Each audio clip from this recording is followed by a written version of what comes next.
لو انتي من بتوع ياعا واخي اراهنك من بعد الفيديو ده هتاكلي الكرشه لطعمها وشكلها، كفايه نظافتها كده هتخليكي تاكليها وانتي مغمضه وتاكلي صوابعك وراها من جمالها. كمان في الفيديو ده هنفرز مع بعض التوم بدون ريحه خالص وهيفضل جاهز معاكي كده طول السنه. وطبعا احنا لسه مكملين في وصفات العيد الكبير، ولسه بقى ما شفتوش الاكلات الجميله دي اللي عملناها مع بعض. هسيب لكم روابط الفيديوهات دي كلها في الديسكريبشن ده. كمان لو لسه اول مره بتشوفيني اتمنى طبعا تشتركي عندي، وجودك معايا شرف كبير ليا، واهلا ومليون مرحب بكل مشتركين الجدد. نورتوني وشرفتوني في قناتي المتواضعه. ويلا بقى نسمي الله ونصلي على رسول الله عليه افضل الصلاه والسلام ونبتدي الفيديو بتاعنا. طبعا جبت الكرشه بتاعتي ونضفتها كويس زي ما حضراتكم شايفين، كنت نضفتها قبل كده معاكم على القناه. هسيب لكم فيديو تنظيف الكرشه في اخر الفيديو عشان لو حابين تشوفوه. كمان بعد ما نضفتها قطعتها صغير بالشكل ده علشان تبقى قد اللقمه. وكمان معايا ليمونيه واحده اسمها نصين، وفي حله فيها ميه بتغلي على النار هنزل بالكرشه بتاعتي وكمان الليمونيه دي، وهسيب بقى الكرشه تاخد غلو على النار بدون اي اضافات. حط بس معاها الليمونه دي عشان تشيل اي زفاره في الكرشه. بعد ما خدت غلوه على النار هشيلها كده في طبق وهقلب الميه دي وهغسل الحله واملاها ميه نظيفه تاني واحطها على النار. واول بقى ما الميه النظيفه غليت معايا هنزل بقى بالكرشه تاني. تعالوا بقى نشوف هنضيف ايه للحله بتاعتنا. معايا بصلايه وقرن فلفل وكم من فص من الثوم وكمان ورق لورا وكوبيبه صيني وقرنفل وحبهان وعود قرفه صغير، فصين 3 مستكه وملح وفلفل اسود وكمون وكزبره. اخر حاجه نص معلقه صغيره كده من الجنزبيل. هاخدهم بقى كده وهضيفهم على الكرشه. هغطي الحله بتاعتي وهسيبها بقى تستوي على راحتها خالص. وهقلب بس الغطا شويه عشان ما يكبش على البوتاجاز. وفي وقت بقى ما الكرشه بتستوي قلت افرز كميه الثوم اللي معايا دول. والصراحه الثوم المتفرز بالنسبه لي بيريحني جدا. بعدين ممكن تشتري كميه ثوم متقشر كده وممكن تقشريه لو عندك يعني الثوم صحيح ممكن تقشريه. هجيب بقى الكبه بتاعتي وهبتدي احط كميه ثوم وهفرمهم بقى كده كويس. تعالوا بقى نشوف ايه الاضافات اللي بنحطها للثوم علشان يحتفظ معانا زي ما هو كده طعم ولون ما يتغيرش خالص طول السنه. السر هنا في معلقه الخل وكمان معلقه صغيره من الملح. هنقلبهم مع بعض والطريقه دي معتمداها من سنين. وبعد ما قلبتهم مع بعض كويس هحطهم بقى في اكياس السندوتشات دي، او لو عندك اكياس تفريز مفيش اي مشكله. اهم حاجه بس ان انت تبططيهم كده بالشكل ده عشان يبقوا سهلين معاكي. لو جيتي كده تاخدي حته تكسريها بكل سهوله وهي متجمده، علشان ما ينفعش تسيحي الكيس كله على حته صغيره علشان الباقي يحتفظ بنفسه كده في التلاجة فتره طويله. بعدين بقى هنفضي الهواء وهنتني الكيس بالشكل ده كده،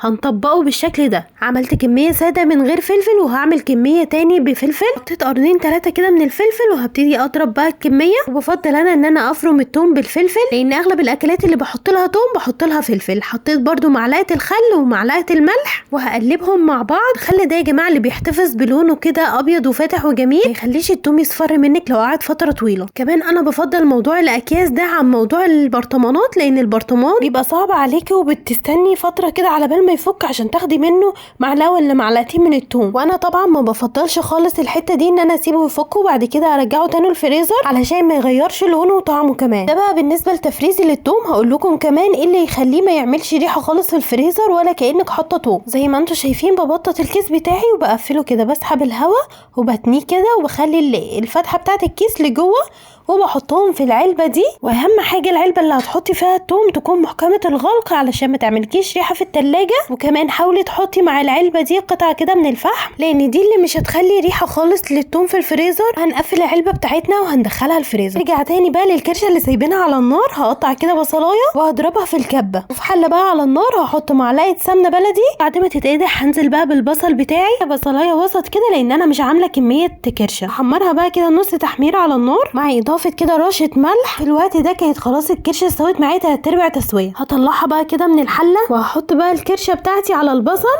هديها بقى كده تشويحتين على النار وهضيف لها معلقتين توم مفرومين كده مع الفلفل اللي احنا فرمناهم مع بعض. هحط لهم بقى قرنين فلفل. يا سلام بقى لو حاميين هنقلبهم كده مع بعض. والريحه هنا بقى ما اقولكوش. هسيبكم تجربوا الطريقه وتحكموا بنفسكم. واول ما بقى شميت ريحه التوم هنا قمت طشيتها كده بحبه خل. كمان ضفت لها معلقتين كبار كده من الصلصه. اديلهم هنا بقى تشويحتين 3 كده. وفي الوقت ده كنت مجهزه عصير 3-4 طماطميات طرباهم في الكبه ومنعماهم خالص. انزل بقى بيهم على الكرشه. هسيبهم بقى يتسبكوا، بس قبل ما يتسبكوا هحط لهم بقى التوابل.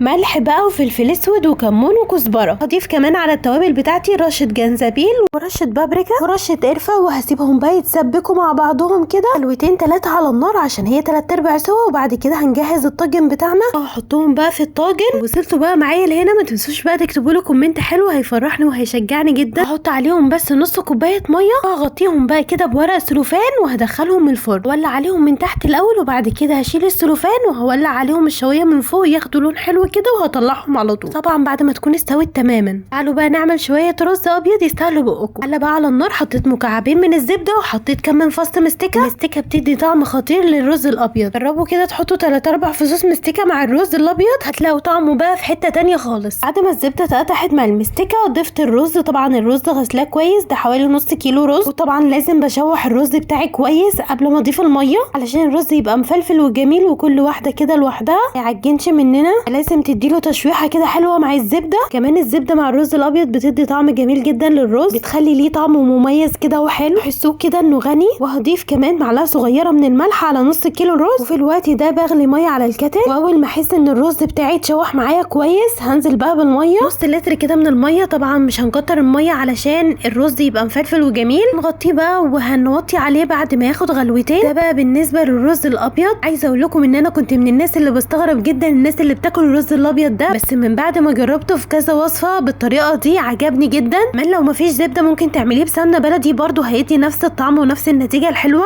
وطبعا في الوقت ده كنت خلاص طلعت طاجن الكرشه من الفرن وكمان الرز كان معايا استوى. غرفت بقى الرز بتاعي بالشكل ده. عايزين تعرفوا غرفته كده ازاي؟ بجيب القالب بتاع الكيك وبحط فيه كميه الرز اللي انا عايزاها وبقلبه كده على الطبق اللي انا هستخدمه. حبيت اقول لكم علشان لو عندكم عزومه وحابين تقدموا الرز بشكل شيك الطريقه دي هتبقى حلوه جدا. لما بقى لو رشينا رشه بقدونس كده على الطاجن القمر ده. عايزه اقول لكم طاجن الكرشه ده في منتهى الجمال. واللحظه اللي جايه دي بقى اهم لحظه في الفيديو كله. شايفين البقبقه بتاعه الطاجن؟ عايزه اقول لكم ان التقطيعه الصغيره دي احلى حاجه فيه. تاخدوا بقى قطعه بقطعه كده تاكلوها على طول، مش هتقعدوا بقى تقطعوا قد القطمه يعني او قد اللقمه لو حابين تاكلوها بعيش. كمان الصوص اللي حواليها ده او الصلصه دي طعمها في منتهى الجمال. انا بالنسبه لي الطاجن ده مش قادره اسميه ان هو كرشه خالص، من غير زفاره خالص. طبعا انتوا عارفين زفاره الكرشه انا بالنسبه لي مش باكلها من اي حد خالص، ولا بقدر حتى اشتريها من بره خالص. كان من ماما بس، الناس القريبين مني اللي انا ضامنه النظافه بتاعتهم بس، لاني لو شميت فيها اي ريحه زفاره هبقى من بتوع يع. هنيجي بقى للحظه المهمه جدا في الفيديو، ان انا ادوق. مش قادره اقول لكم على جمال طعمها ولا الصوص يا جماعه رهيب. جربوا بقى الطريقه دي وهتدعوا لي. ممكن كمان تقدموها كده جنب الرز بالشكل ده، يعني لو غرفتوا الرز بالطريقه دي ممكن تحطوا كده حوالين الرز كده، بيدي منظر جميل وحلو قوي وشيك في التقديم. يلا بقى لو عجبكم الفيديو ما تنسوش بقى تشيروه لاصحابكم وقرايبكم علشان الكل يستفاد. كمان برضو ما تنسوش تضغطوا لايك عشان الفيديو يوصل لكل الناس. كمان لو حابين تشوفوا فيديو تنظيف الكرشه اضغطوا على الصوره اللي هتظهر لكم دلوقتي، هتدخلكم على الفيديو على طول. وكمان فيديو تنظيف الممبار في الميكسر هسيبه لكم تحت في الديسكريبشن.